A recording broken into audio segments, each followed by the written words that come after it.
Next on News 3 Now at 6, working to combat violence, the message this Madison community is trying to send. Plus, the latest from South Florida, where an explosion at a mall has left more than 20 injured. And how a local softball tournament is trying to create an inclusive space for all of its athletes. From the Channel3000.com Alert Center, this is News 3 Now at 6. Thanks for watching News 3 Now at 6. I'm Amanda Quintana. City and community leaders are hoping by getting to know their neighbors, they can help stop violence. The third annual Stop the Violence, Save the Children parade happened in the Meadowood neighborhood this morning. Gabriella Becerra shares how the community is working to prevent crime. Gabby. The Meadowood neighborhood is passionate about keeping their community a safe place. Good Shepherd Lutheran Church invited people from all over Madison to promote violence prevention.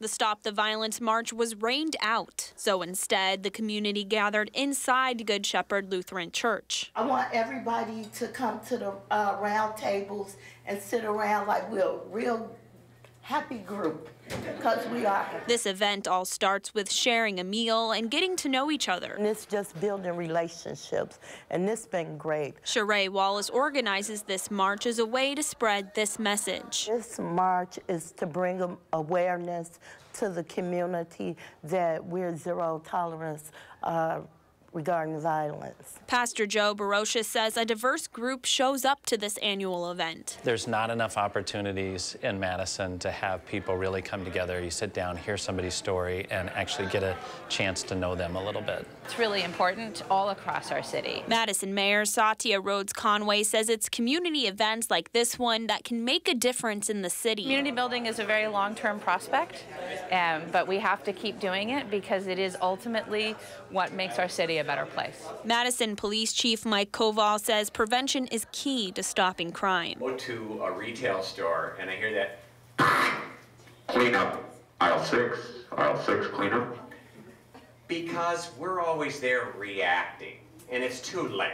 But first, you have to find out what's causing the problem. What's driving the violence? Is it because of the lack of jobs or housing or addiction or domestic violence or fractured homes or a lack of mentoring? It's only by looking at those sort of collaborations that we can truly make a shift for Madison. Wallace wants to show that this community will always come together. So many great opportunities in Meadowood. And I just want to show all of Madison, this is what a community do when they, everybody support each other. We stand up with each other. Wallace says she will continue to host this event every year because she wants to shed a positive light on all the good that's happening in the community. All right, thank you so much, Gabriella.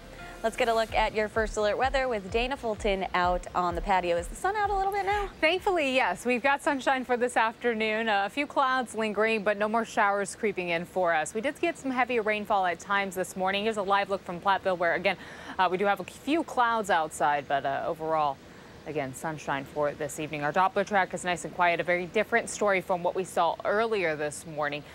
Those thunderstorms coming through brought quite a bit of rain, especially to the western edge of Dane County. Right now, it's about 78 in Madison, 79 in Janesville, so we're just at about average for this time of day. Not really in a bad spot for us, but compared to this time yesterday, it's quite a drop, a 13-degree drop in Mineral Point, a 9-degree drop in Janesville. Dew points are close to 60, so it feels very comfortable. If you have any outdoor plans this evening, you're all good to go. Sunday also looks wonderful, but we'll take a closer look at what's ahead for the last day of the weekend and the week ahead in just a few minutes. Thank you, Dana. More local news. Madison police are investigating a shooting on the city's north side late last night. It happened in the area of Packers Avenue and Warbler Lane just before midnight. One person was shot and taken to the hospital with non-life-threatening injuries. Police believe the shooting was an isolated incident and there is no additional danger to the public. A woman was arrested after crashing into a pole with a 3-year-old passenger, then being caught with heroin last night.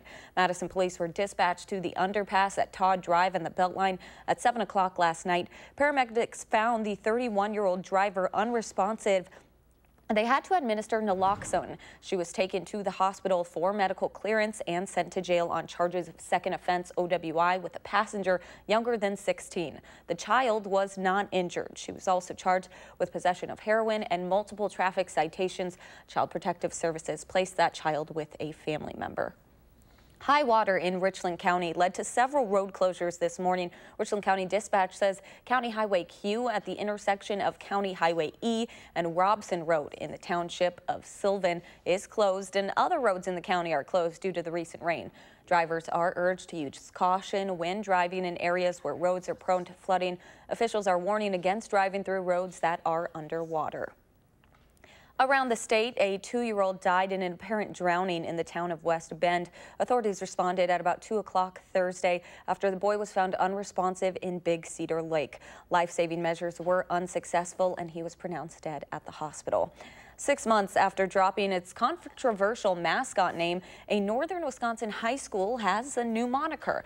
The Hurley School District decided to drop its Midgets nickname in January. The board initially planned on letting the community vote on whether to change that team name. A committee, including students, teachers, and parents, received 76 nominations for new mascots. The school's teams will now be known as the Hurley North Stars.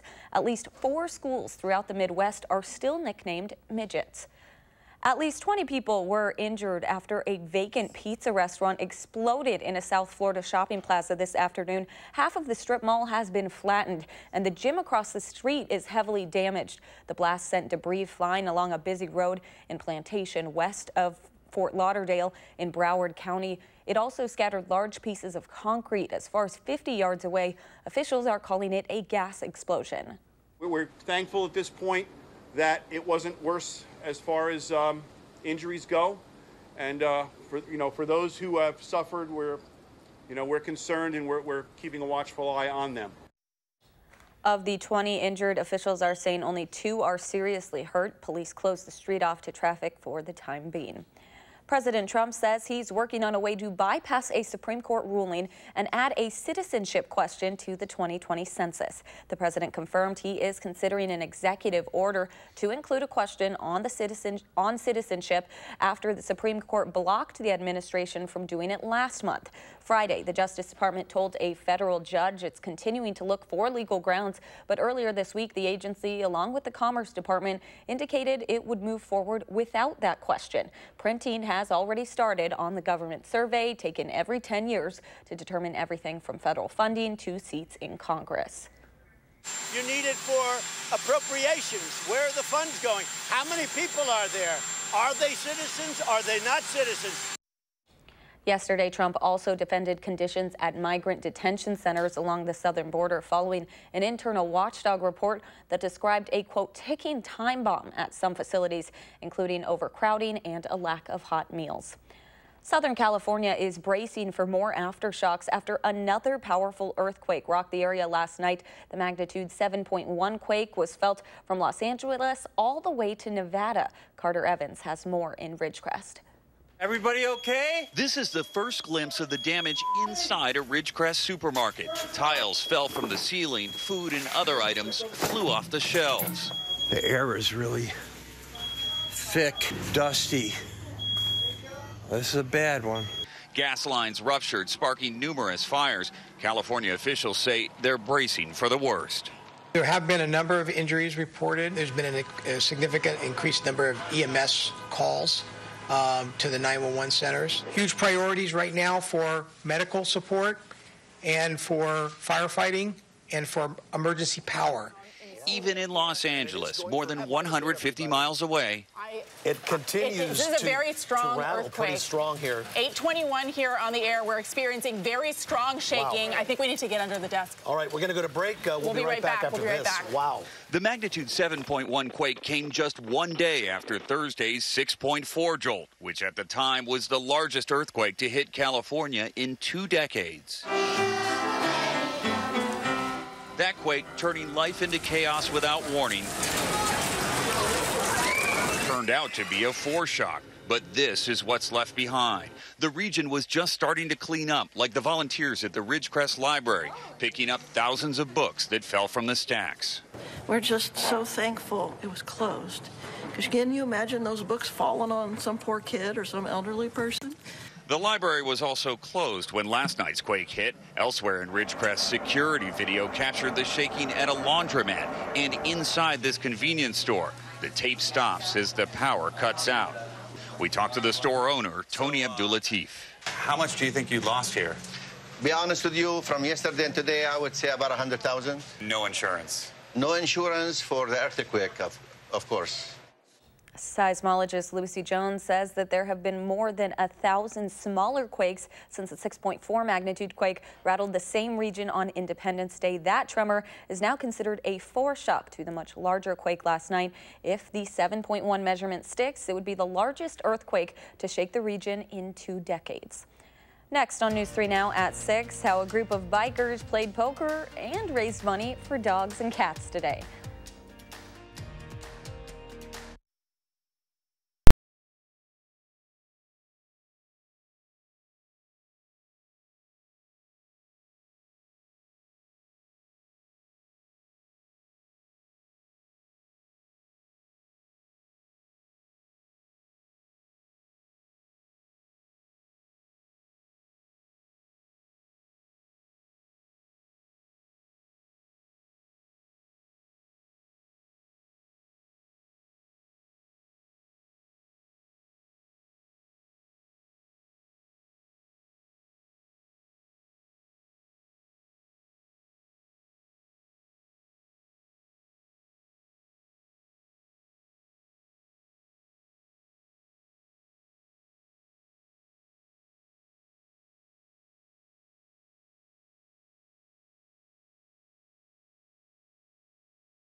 Welcome back. Cats and dogs are happily wagging their tails tonight after motorcyclists raised funds for the Greene County Humane Society. It was the first Wags and Wheels Poker Run fundraiser, which takes riders to different stops across Wisconsin to play poker. Participants stopped at taverns to collect playing cards, and the player with the best hand at the end of the night wins.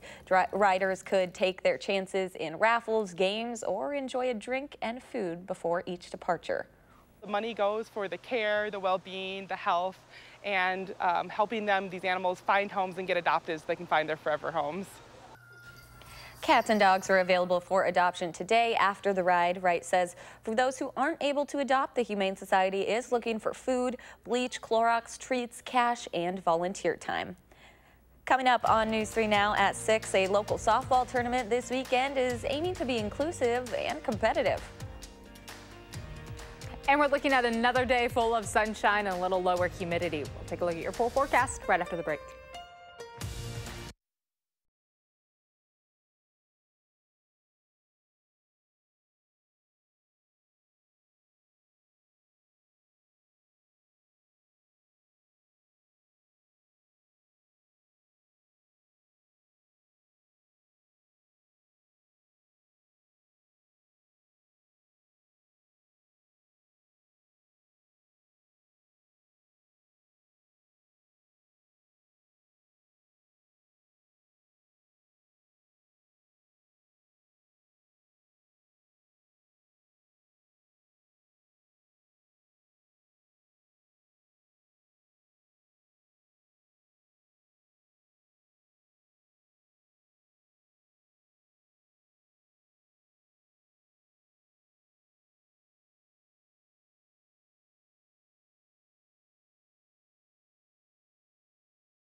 The Badgerland Classic returned to Fitchburg today. The annual tournament is welcoming more than 300 LGBTQ athletes to Madison to compete, one of the largest LGBTQ softball tournaments in the country. The event aims to provide a safe space for individuals to play and socialize in an inclusive setting.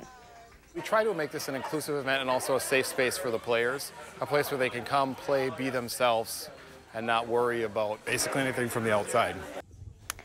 Badgerland Softball was established in 2002 and has sent a team to the Gay Softball World Series each year since 2012. This weekend's events around the tournament also included a welcome party and an awards ceremony. Let's get a look at your first alert weather. They might have had a few raindrops on them this morning, but yes, a little bit of sun out there today. Some sun coming out this afternoon. Notice those umbrellas and the patio coverings they had. A really good thing for this morning because those showers that came through certainly dumped a lot of rainfall, especially on the western edge of Dane County. Here's a live look right now from our WISC-TV sky cam. Barely a cloud in the sky for us currently. Our high temp for the day, where we're sitting at right now, about 78 degrees for us, so it does feel pretty good outside. If you were sick of the humidity, it's nice just to have a little bit of a drop off with our temperatures and our humidity for the day. We should have been in the low 80s for afternoon highs. Thankfully, you have until just before 8:40 with that sunshine to enjoy the rest of your evening. Temperatures this morning were in the upper 60s. We're going to fall a little lower than that overnight, though, with that clearer sky. Now, our Doppler track is nice and quiet currently. Those showers that came through did dump quite a bit of rain, as I mentioned, mostly on the western side of Dane County. Here's a look at our precip from the last 12 hours. Some areas around Mount Horeb and Cross Plains picking up close to 2 inches of rain. This lighter green color, though, a little closer to about 1/4 of an inch just outside of Lone Rock. Also seeing areas getting close to about 1.5 inches of rainfall, with those showers picking up and then kind of staying and lingering for a little bit. Overnight, we don't have anything new moving in. In fact, that disturbance that brought the showers is now to the south, and we have high pressure ridging on in. That's going to keep us quiet for the night and as we head into Sunday. So the second half of the weekend really does look wonderful for Sunday, and in heading into the start of next week, we'll be in a pretty good place also. Temperatures overnight will drop close to the upper 50s, a little cooler early in the day tomorrow, about a 10-degree drop for us to start off your Sunday. That clear sky overnight with a breeze coming from the northeast just helps our temperatures drop a little more. In the afternoon, we have a mostly sunny sky. It's going to be quite pleasant outside. Temps will be back in the upper 70s, close to 80 degrees. Again, that breeze coming from the northeast. So it'll feel a little more like the end of August rather than the middle of July, like we're speeding up a little bit. Don't worry if you're hoping for some heat. It's going to return here in no time. By Monday morning, temps will be back in the upper 50s for our overnight lows, but we'll be in the lower 80s for our afternoon highs. Our breeze shifting, so it becomes a little more of an easterly flow. And heading into the middle of next week, those temps will continue to climb. Now, along with the comfortable temperatures for your Sunday, thankfully, dew points are also going to stay pretty low outside. We'll stay close to 60, mid to upper 50s really for the dew points in the afternoon for Sunday. And then for Monday afternoon, our dew points again in the mid to upper 50s for us. The dew points will be creeping up. We won't see a great increase in our moisture until we get into Tuesday. Overnight, we're going to drop quite a bit because of that clear sky. Again, in the upper 50s for our overnight lows. Our breeze will be coming from the northeast, about 6 to 12 miles per hour. Cooler and less humid outside for tomorrow. Then afternoon highs tomorrow in the upper 70s, mostly sunny sky. Really just a pleasant day for your Sunday. If you didn't get to get outside and enjoy this afternoon once the rain got through, you'll be able to do so on Sunday. It'll be nice outside. The sunshine stays around for Monday, so no case of the Monday blues in order for us. We'll have that sun and temps in the lower 80s. Now, heading into Tuesday, our moisture increases, a little increase in our humidity. Our shower chances increase also at night, and then we're looking at scattered showers and thunderstorms for Wednesday. By next weekend, we'll be back in the mid to upper 80s. So if you were missing the heat, it's going to come back again. It's coming back. We're still in July, so there's no big cool down on the way anytime soon. But it's nice to have a little break from that humidity. Yes. Just a little one. And then you can appreciate the warm when it's coming back. When it's back. Yeah. Thank you, Dana. Lots of moves in the NBA overnight. Plus, the Bucks make it official with a key part of their roster. That story is next in sports. And first on Fox, a group of mothers want to move from grieving for gun violence victims to governing and making a change. That's tonight on Fox 47 after the game.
We've got some changes to the Brewers All-Star contingent. The team said today that Josh Hader has been working to get through some back sniffness after throwing 1 1/3 innings last night, so Brandon Woodruff will represent Milwaukee instead. Hader will still go to Cleveland, though, for the festivities, but he'll get 4 days off from throwing and is day-to-day for right now. Well, 2.5-hour rain delay in Pittsburgh tonight, but Mike Moustakas was ready to go from the start. He had a solo shot in the first inning, his 25th home run of the season, 1-0 Brewers, but Adrian Hauser was struggling on the mound after that. He gave up 4 runs in the bottom of the inning. Right now, the Pirates are up 4-1.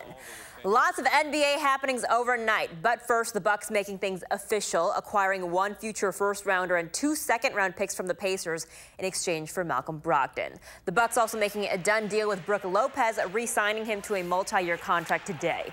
General Manager John Horst saying Brook was a valuable part of the team last season, especially in his ability to shoot the three. He set the NBA record for threes made by a center in a single season last year. Brook is an 11-year NBA veteran. Meanwhile, around 2 a.m. Central, the Woj dropping this bomb. I feel like he never sleeps. The Clippers trading for OKC's Paul George. So now free agent Kawhi Leonard will sign with the Clippers on a 4-year, $144 million contract. George and Leonard reportedly wanted to play on the same team together, so some moving parts just had to make it happen. And LA is about to get a lot more star-studded because along with Kawhi and Paul, Boogie Cousins also heading to Los Angeles, but to play with LeBron and Anthony Davis on the Lakers. The 4-time All-Star free agent center has agreed to a 1-year deal in LA worth $3.5 million.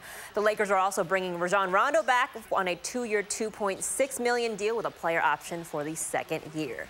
The UN's women's national team and the Netherlands are counting down the hours until the World Cup final between the two teams, which is tomorrow morning, 11 a.m. Central over on Fox. Now, Megan Rapinoe making an appearance in front of reporters today, and she says she is most definitely planning to play tomorrow after missing the semifinal match against England because of a hamstring strain. Rapinoe is playing in her 3rd World Cup final tomorrow, and you better believe it, it never gets old for her. I'm like a kid in a candy store right now. This is the absolute best stage. I can feel already more anxious and more nervous than in the other games. You know, and just, you know, looking around and seeing in my teammates that kind of excitement, anxious focus that you have to have in these moments. I think we've done a really good job, especially the veteran group on the team with the younger players and with the whole group of really like allowing everyone and helping everyone experience this whole tournament to the fullest. Meanwhile, 3rd place match between Sweden and England today. 22 minutes into the game, Sweden already up 1-0. Sofia Jakobsson leading the attack, cuts and shoots into the box, into the far corner there. 2-0 Sweden. Just for the half, Fran Kirby solo effort here.